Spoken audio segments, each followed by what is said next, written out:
오늘은 이사야 31번째 시간이고 설교로는 이사야서 마지막 시간입니다. 이사야 39장 1절에서 8절까지 말씀을 가지고 신앙의 쥐레밭이라는 제목으로 하나님 말씀 전하도록 하겠습니다. 우리가 이 39장이 끝날 때까지는 38, 39장에 히스기야가 죽을 뻔하다가 하나님의 은혜로 다시 살아나고 그리고 바벨론에서 찾아온 사절단에게 큰 실수를 했다는 사건이 먼저 일어나고 그 이후에 36장, 37장에 하나님께서 18만 5천 명의 아수르 제군을 쳐죽이시고 예루살렘을 구원하셨다 하는 장면이 시기적으로는 뒤에 나오나 이렇게 기록은 되어 있다는 사실을 늘 생각하면서 이 4장을 묵상할 수 있었으면 좋겠습니다. 프랑스 역사상 가장 화려했지만 동시에 쇠락의 징조가 뚜렷했던 시기를 꼽으라면 루이 15세 치하를 많이 이야기합니다. 그는 태양왕이라고 불리었던 루이 14세의 증손자로 왕위에 올라서 향락과 사치에 빠져 살았던 왕이었습니다. 당대의 지식인들과 많은 사람들이 나라의 재정이 파탄나고 있음을 경고했습니다. 그때 루이 15세가 했던 유명한 말이 있는데요. 그가 몰래 사귀고 있었던 그의 정부였던 퐁파두르 부인에게 아주 유명한 명언을 하나 남깁니다. 혹시 아시는 분? 내 뒤에는 대홍수가 있으라지. 프랑스어로 아프레무아 르텔루지라고 이 발음이 제대로 안 되네요. 네. 아프레무아 르텔루지라고 내 뒤에는 대홍수가 있으라지. 이 말이 굉장히 유명한 말이라고 합니다. 이 말의 뜻은 내가 죽은 뒤에 홍수가 나든 말든 상관없다. 나는 지금을 즐기겠다는 지극히 이기적이고 근시안적인 태도를 대변하는 역사적인 명언으로 기록됐다고 합니다. 그는 자기 시대의 평안과 쾌락을 위해 미래를 담보로 잡았습니다. 네, 오늘 본문에서 우리는 죽음의 위기에서 기적적으로 살아난 유다의 왕 히스기야에게서 이와 놀랍도록 유사한 비극적인 모습을 발견하게 됩니다. 죽을 병에서 고침을 받고 생명이 15년이나 연장되는 기적을 체험한 히스기야. 그는 왜 바벨론 사절단 앞에서 무너졌을까요? 오늘 이사야 39장은 히스기야 개인의 단순한 교만이나 실수가 아닌 한 국가의 지도자 또는 한 신앙인으로서의 치명적인 실수를 보여주고 있습니다. 오늘 우리가 히스기야의 이 치명적인 실수를 함께 묵상해 보면서 우리가 신앙생활을 하면서 무엇을 경계하면서 살아가야 하는지, 우리가 피해야 할 영적인 지뢰밭은 무엇인지 함께 묵상하고 은혜를 나눌 수 있는 시간이 될 수 있기를 바랍니다. 먼저 1절에서 2절 단락을 보시면 히스기야가 자랑을 합니다. 이 1절에서 2절 9절을 보면서 사명상실의 지뢰를 경계해야 합니다. 2절 말씀 같이 한번 읽어보겠습니다. 히스기야는 그들을 간가히 맞아들이고 보물창고에 있는 은과 금과 향미와 무기고와 창고 안에 있는 모든 것을 다 보여주었다. 히스기야는 그들에게 궁궐과 나라 안에 있는 것을 하나도 가짐없이 다 보여주었다.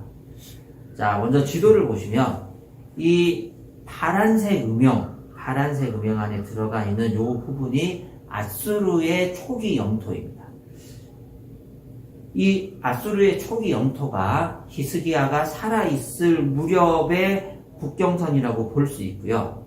그리고 이 붉은색, 아수르가 최절정기에 달했던 그 시기에 흰색 음영과 파란색 음영을 다 포함하면 이것이 아수르의 국경선입니다.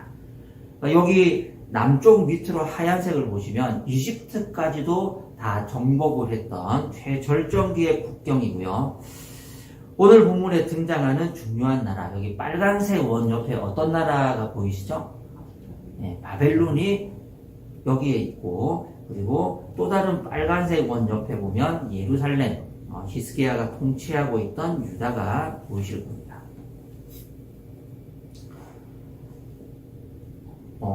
네, 여기가 바벨론이고 여기가 예루살렘인데요. 자, 만약에 예루살렘에서 군대를 이끌고 아수르 국경으로 올라가고요.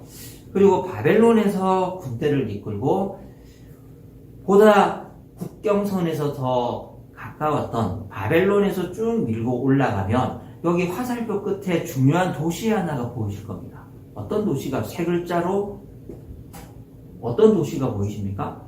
니느웨라고 보이시죠? 예, 니느웨는 아수르의 수도였습니다.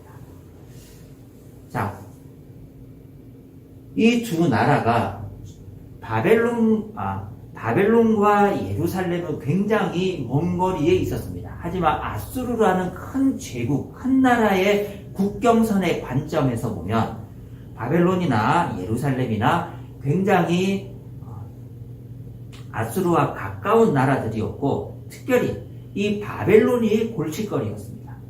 바벨론에서 군대를 이끌고 직선거리로 올라가면 굉장히 최단거리로 수도 니느웨를 괴롭힐 수 있었습니다. 많은 사람들이 히스기야가 병이 났고 난 다음에 바벨론에서 사절단을 보내와서 히스기야의 쾌유를 축하했다라는 이 사건을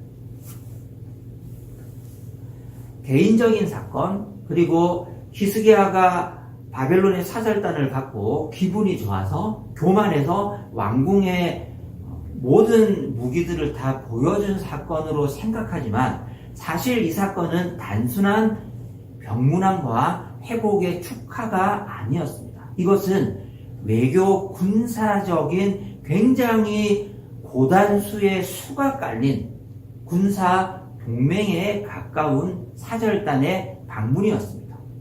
바벨론에게 있어서 유다는 굉장히 필요한 나라였습니다. 당시에 바벨론의 왕이었던 무로닥 발라다는 번역은 왕으로 되어 있지만 역사적인 고증을 해보면 부족장에 가까운 인물이었습니다. 당시의 바벨론은 중앙 집권적인 상비군을 가진 강력한 나라는 아니었습니다. 바벨론이 기틀을 다지고 있던 이 지역은 늪지대가 굉장히 많았습니다. 그래서 아수르를 괴롭힐 때 정규군을 소집을 해서 정식으로 전쟁을 하기보다는 유격전을 벌이는 경우가 많았습니다. 습지로 아수르 군대를 유인을 해서 공격을 하고 늪지대 주위로 숨어버리면 아수르의 정규군이 대응하는데 굉장히 애를 먹었습니다. 그렇게 점점 아수르를 괴롭히면서 무로닥 발라다는 부족장에 위치해서 왕의 지위로 올라가고 가깝게는 짧은 거리에 있었던 아수르의 수도 니느웨를 침략하고자 하는 기회를 엿보고 있었습니다. 그렇기 위해서는 누가 필요했겠습니까? 예루살렘이, 유다가 필요했습니다. 너희들이 서쪽에서 아수르의 시선을 돌려주면 우리가 수도 니느웨를 공격을 해서 너희가 받고 있는 군사적인 압박도 해결해주고 우리가 겪고 있는 아수르의 군사적인 압박도 해결하는 이 1타 2피의 군사작전, 군사동맹, 너희도 우리가 필요하고 우리도 너희가 필요하다. 이 계약을 체결하기 위해서 히스기야가 병이 나왔다가 회복되었다는 소식을 듣자마자 무로닥 발라다는 사절단을 보내어서 히스기야를 찬양하기에 급급했습니다. 이것은 살아남기 위한 두 약소국의 동맹이었고 반아수르 동맹을 맺기 위한 굉장히 고도의 외교적인 방문이었습니다. 히스기야는 아마 생각했을 겁니다.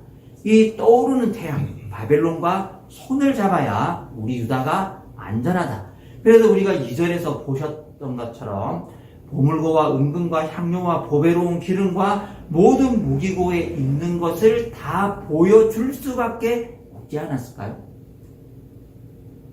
우리 유다에 이렇게 강력한 무기고가 있고 무기들이 있고 최신의 군대가 있으니 우리가 너희와 손을 잡게 되면 아수르도 우리를 함부로 하지 못할 것이라는 메시지를 주고 싶었습니다. 이것은 개인적으로 히스기야가 교만하고 들떠있고 찬양을 받으니까 이게 웬 떡이냐 하고 기분이 좋아서 주책스럽게 나라의 모든 보물을 보여준 게 아니었습니다. 그것은 왕으로서의 계산이었습니다. 하지만 하나님은 이것을 악하게 보셨습니다. 왜 하나님의 시각에서 이것은 악한 행동이었을까요? 죽을 병에서 히스기야를 살린 분은 하나님이셨습니다. 그런데 히스기야는 지금 눈앞의 안전을 위해서 외교 동맹을, 군사 동맹을 체결시키기 위해서 수단 방법을 가리지 않고 그가 보여줄 수 있는 유다의 전략 자산, 무기, 군대, 국력, 이것을 최대한 바벨론에게 어필하고 국가가 살아남기 위한 수단과 방법을 가리지 않고 왕으로서의 전략적인 판단을 한 겁니다. 이것이 바로 사명의 상식. 히스기야가 지켜야 할 것은 무엇입니까? 하나님과의 언약을 지키고 언약 백성의 왕으로서의 사명을 다하는 것입니다. 하지만 지금 히스기야의 머릿속에는 그 사명이 사라지고 없었습니다. 하나님 나라의 왕으로서의 사명을 감당하는 것보다는 이 지상 왕국의 왕으로서의 생존, 왕국을 지켜내는 것, 백성들의 안전을 지켜내는 것으로 그의 사명이 변질되고 말았습니다. 여러분, 우리의 사명이 어디에 있습니까? 인생을 살다 보면, 삶을 살아가다 보면 신앙만으로는 충분하지 않다는 유혹을 우리가 많이 받지 않습니까? 기도하면 빵이 나옵니까? 기도하면 문제가 다 해결됩니까? 때로는 사람의 손도 잡을 줄 알아야 되고, 때로는 쉬기도 해야 되고, 때로는 수단과 방법을 가리지 않고 살아남아야 하는 유혹의 순간들이 오지 않습니까? 여러분, 우리의 사명이 무엇인가요? 하나님께서 왜 우리를 그리스도인으로 삼으시고 왜 당신의 백성으로 불러주셨나요? 우리를 어두운 데서 불러내어 그의 백성을 삼으신 이유는 그의 아름다운 빛과 그의 덕과 그의 아름다우심을 선전하기 위해서 우리를 불러내신 거잖아요. 그거 하면서 살아가라고. 그것이 모든 그리스도인의 사명입니다. 근데 우리의 사명이 어디로 점점 좁아져 갑니까? 생존입니다. 살아남는 거 쉽지 않다. 성공은 둘째치고 보통 사람처럼 살아남고 생존하는 것도 정말로 치열하고 힘들다. 그것이 인생이다.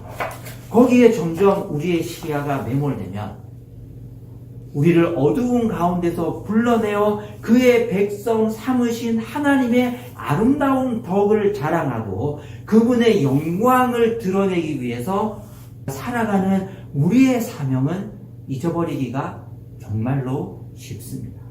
사명을 상실하는 것, 이것은 굉장히 영적인 큰 위기입니다. 우리의 사명이 무엇인지, 우리가 왜 사는 것인지, 우리가 어디로 가고 있는 것인지 하나님 앞에서 진지하게 질문해 볼 수 있기를 바랍니다. 두 번째 단락, 3절에서 4절 단락을 보면 이 소식을 들은 이사야가 불이 나게 왕궁으로 와서 왕에게 질문을 합니다. 그들이 무엇을 보았습니까? 알고 묻는 거죠. 몰라서 묻는 게 아니고. 두 번째 지뢰는 가치상실의 지뢰입니다. 우리 4절 말씀 같이 한번 읽어보시겠습니다. 4절입니다. 시작. 이사야가 더 물었다. 그들이 임금님의 궁궐에서 무엇을 보았습니까? 이사야가 대답하였다. 그들은 나의 궁궐 안에 있는 모든 것을 보았고 나의 창고에 있는 것 가운데 그들에게 보여주지 않은 것이 하나도 없어.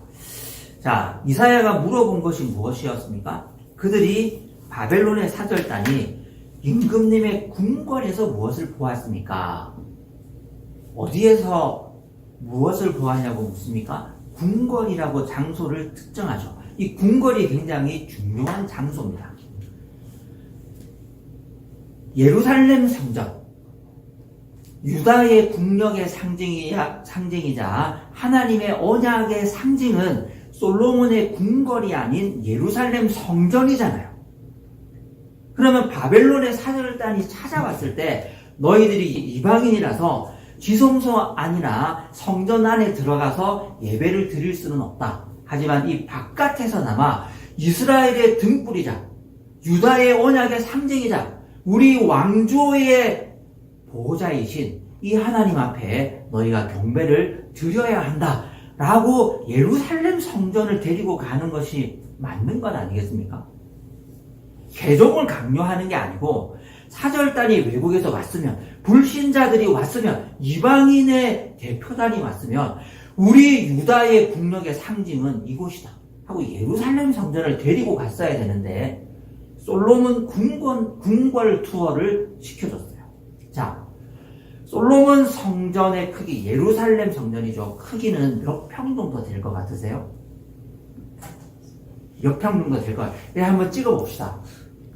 여기가 대충 한 30평 정도 되거든요. 여기 30. 어느 몇 평 정도 될 것 같아요? 600평. 600평이요? 와, 믿음이 크십니다. 네. 몇 평 정도? 1000평? 1000평이요? 우리 믿음이 크다고 다 좋은 건 아니죠. 솔로몬 성전의 크기가요, 70평입니다. 70평밖에 안 돼요. 솔로몬 성전보다 더 큰 집에 사는 거는 그래서 죄일까요?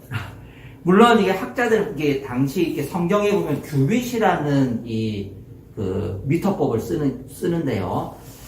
그 규빗을 어떻게 설정하느냐에 따라서 70평은 너무 작다고 주장하는 학자도 있고 그냥 70평으로 보는 학자들도 있는데 여기서 그것을 자세하게 논할 시간은 없으나 대다수의 학자들은 70평이라는 면적에 동의하고 있습니다.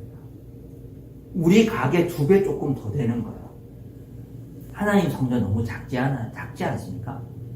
까딱하다 우리 하나님 성전만은 아파트에 살 수도 있어요. 그렇다면 여기 본문의 4절에 나오는 임금님의 궁궐 솔로몬 왕궁의 크기는 몇 평일까요? 대략 한 400평쯤 됩니다. 마당까지 다 포함하면 뜰까지 다 포함 한 400평 돼요. 성경은요, 이 솔로몬의 왕궁 안에 어마어마한 크기의 무기고가 있었다고 기록하고 있습니다. 그러니까 임금님의 궁궐에서 무엇을 보았습니까? 라는 질문은 너 무기고 털었지? 너 그 무기고 안에 뭘 보여줬어? 너 국력 자랑하고 군대 자랑하려고 전략자산 다 꺼내서 도열했지? 그 질문이에요. 단순히 궁궐 투어 어디 하셨어요? 화장실 보고 그게 아니에요. 솔로몬의 궁궐은 왕의 집무실이기도 했지만 400여 평이나 되는 어마어마한 크기의 솔로몬 성전은요, 예루살렘의 유다의 전략자산을 모아놓은 무기고였습니다. 그게 한 400평 되는 거예요. 이 이사야의 질문은 혹시 임금님 그거 자랑한 거 아닙니까? 이 질문이에요.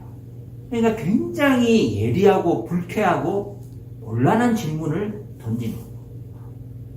그러자 히스기야가 뭐라고 대답했다고요? 그들은 나의 궁궐 안에 있는 모든 것을 보았고 나의 창고에 있는 것 가운데 그들에게 보여주지 않은 것이 하나도 없어. F-35 보여준 거. 현무 5 어디 있는지 다 보여줘. 여기 사드 발사드 전부 다 보여준 거예요. 그런데 뭐가 빠져 있다고요? 70평 되는 갑자기 하나님의 성전이 초라해 보여. 이거 2배밖에 안 돼? 예, 맞아요. 정말 작아요. 그거 안 보여준 거예요. 거기에 데리고 가서 이 70평 되는 예루살렘 성전이 우리나라의 보물입니다. 저 지성소에 좌정하시고 저 성전을 향해서 손을 들고 기도하면 기도에 응답하시겠다고 약속하신 하나님의 언약과 영광이 우리의 국력이고 우리의 군대입니다. 그 얘기를 해야죠. 그 얘기 안 한 거예요. F-35, 사드 발사대, 현무 5 전라도의 KF21 지금 찍어냅니다. 그거 자랑한다고 정신이 홀라당 탈려가지고 하나님을 자랑하지 않은 겁니다. 이것이 가장 심각한 영적인 지뢰였어요. 예레미야 9장 23절에 보시면 하나님 이렇게 말씀하셨습니다. 지혜 있는 사람은 자기의 지혜를 자랑하지 말아라. 용사는 자기의 힘을 자랑하지 말아라. 부자는 자기의 재산을 자랑하지 말아라. 우리가 참 죄인이라서 이런 성경 구절을 읽으면 나는 지혜도 없고 용사도 아니고 부자도 아니니까 나에게는 해당이 없겠지. 기가 막히게 읽어요. 여러분, 잘 나가는 사람만 자랑하는 거 아닙니다. 우리같이 평범한 시민들도 자기 자랑거리 다 갖고 있습니다. 네? 다 가지고 있어요. 진짜 못생겨 보이는 사람 있잖아요. 그 사람도 거울 앞에 서면 잘생겨 보인다니까. 자기는 그렇게 생각해요. 그래서 셀카를 화장실에 가서 혼자 찍는 거예요. 자기 잘생긴 줄 알고. 모든 사람은 죄인이기 때문에 다 자기 자랑이 마음속에 있어요. 지혜 있는 사람, 용사, 부자만 자랑하는 게 아닙니다. 뭐를 자랑해야 합니까? 24절 말씀 같이 한번 읽겠습니다. 오직 자랑하고 싶은 사람은 이것을 자랑하여라. 나를 아는 것과 나주가 긍휼과 공평과 공의를 세상에 실현하는 하나님인 것과 내가 이런 일하기를 좋아한다는 것을 깨달아 알만한 지혜를 가지게 되었음을 자랑하여라. 나 주의 말이다. 히스기야가 무엇을 자랑해야 했을까요? 어떤 가치를 지키면서 바벨론의 사절단에게 이것들을 보여주어야 했을까요? 나를 아는 것과 나주가 긍휼과 공평과 공의를 세상에 실현하는 하나님인 것과 적어도 내가 이런 일 하기를 좋아한다는 것을 깨달아 알만한 지혜는 내가 가지고 있습니다. 그 하나님이 우리 이스라엘의 방패입니다. 여러분, 이 하나님과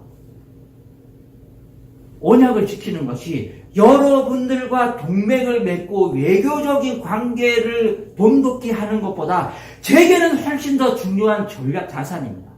여러분, 필요 없습니다. 이것이 하나님이 원하셨던 자세입니다. 하나님이 우리 각 사람에게 원하시는 것은 무엇일까요? 무엇이 우리의 가장 소중한 가치입니까? 하나님을 아는 것. 하나님이 긍휼과 공평과 공의를 세상에 실현하는 하나님인 것을 아는 지식을 내가 적어도 소유하고 있다는 것. 그것이 우리의 가장 소중한 가치이고 자랑이 될 수 있기를 간절히 바랍니다. 마지막으로 5절에서 8절 단락에 이사야의 심판의 메시지를 들은 히스기야의 응답, 그의 반응이 나오는데요. 히스기야는 끝내 밟지 말아야 했던 언약 상실의 지뢰를 밟고 말았습니다. 자, 7절을 보시면 이 모든 말을 듣고 난 다음에 하나님의 말씀을 전합니다. 무시무시한 말씀을 전하죠. 너에게서 태어날 아들 가운데서 더러는 후손들을 말하는 거예요.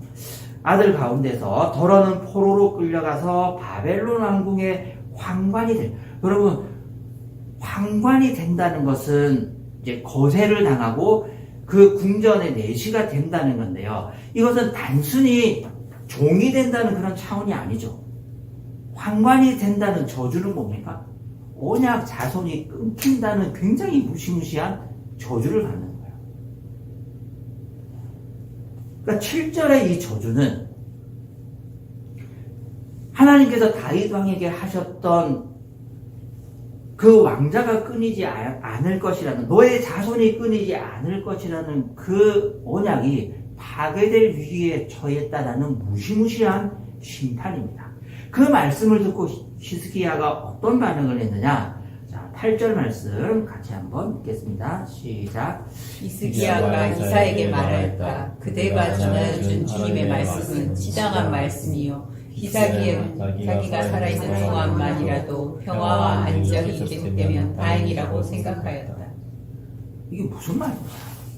이게 지금 할 말입니까?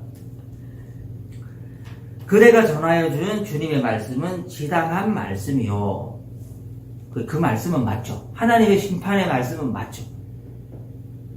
근데 그 다음에 있는 히스기야의 반응이 자기가 살아있는 동안만이라도 앞서 수명을 몇 년 보장받았죠? 15년.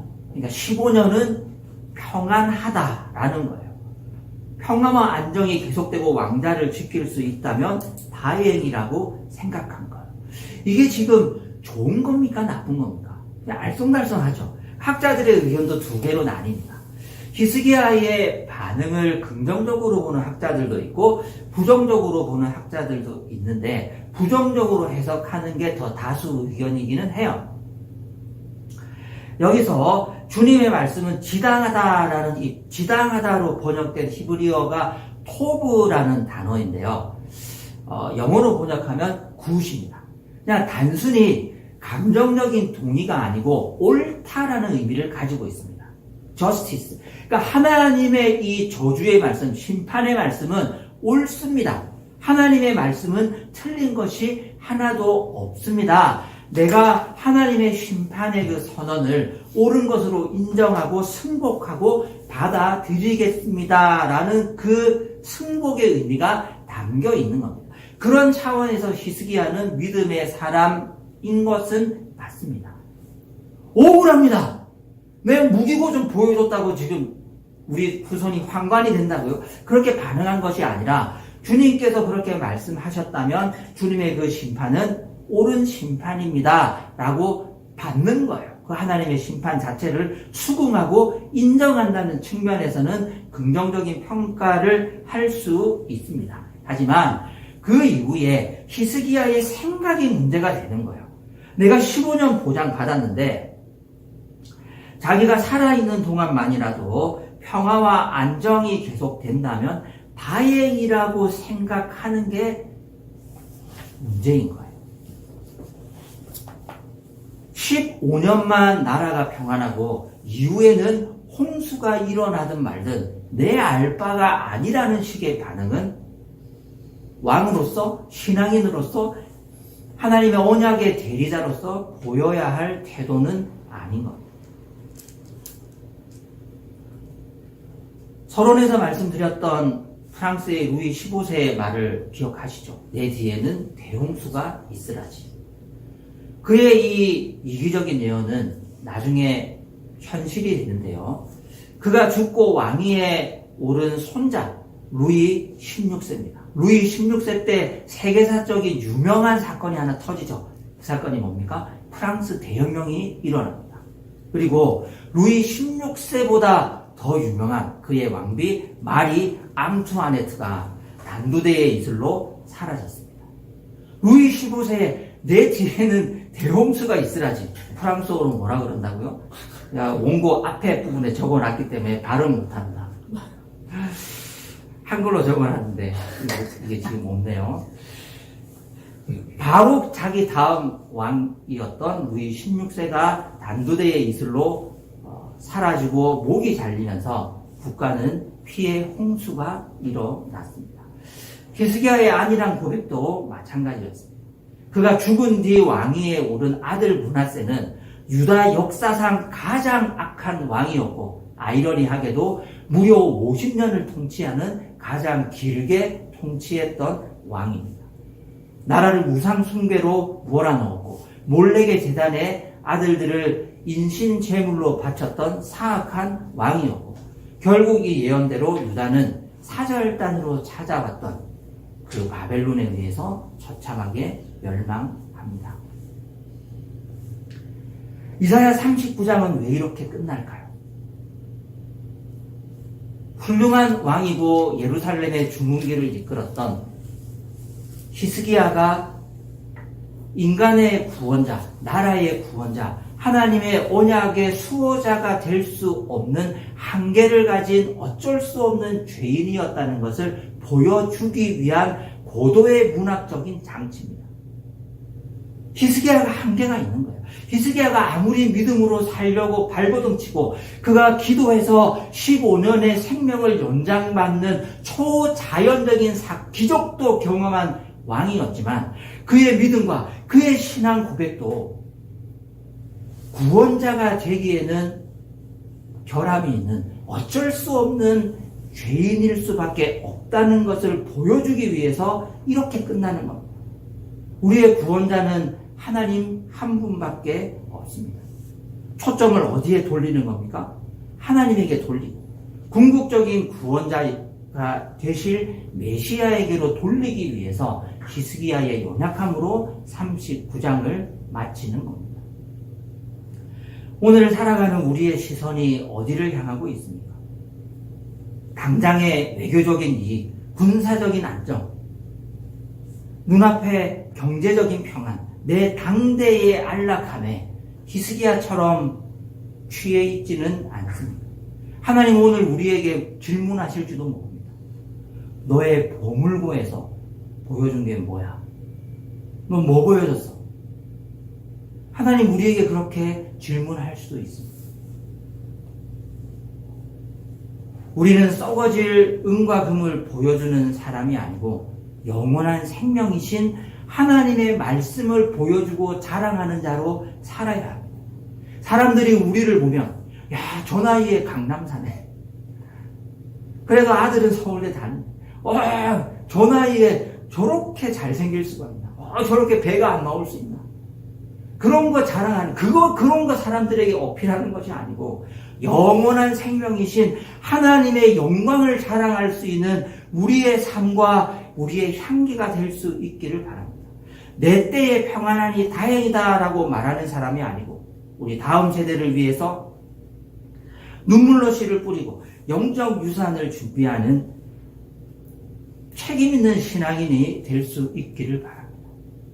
하나님의 언약의 계승자, 하나님의 언약의 대변인으로 살아가기 위해서 몸부림치고 눈물을 흘리고 두려움에 떨 수 있는 우리가 될 수 있기를 간절히 바랍니다. 그리하여 우리의 자녀와 우리의 다음 세대에 하나님이 나를 도우셨다. 이 400평 되는 무기고가 아닌 70평 밖에 되지 않는 저 예루살렘 성전이 그 하나님이 우리를 도우셨다는 거룩한 증거를 남길 수 있는 진정한 믿음의 조상들이 되시기를 주님의 이름으로 축복합니다.